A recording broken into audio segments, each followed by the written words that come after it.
Hey guys, welcome back to this channel. In this video, I'll be showing you guys where you can find the Verditer Flycatcher in Heartopia.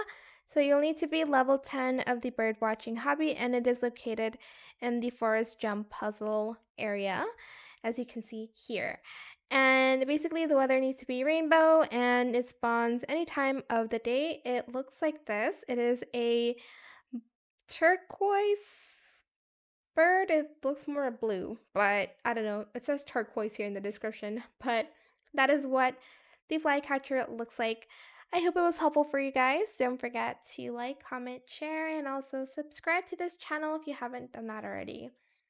If you have any more questions about this video, just leave it in the comment section down below. I will try my best to answer them all for you guys. And if you found this video helpful, please click the thanks button as well. That is again where you can find the Verditer Flycatcher. Don't know how to pronounce it properly yet, I'm not gonna lie. But that is it. Thank you so much for watching. Bye.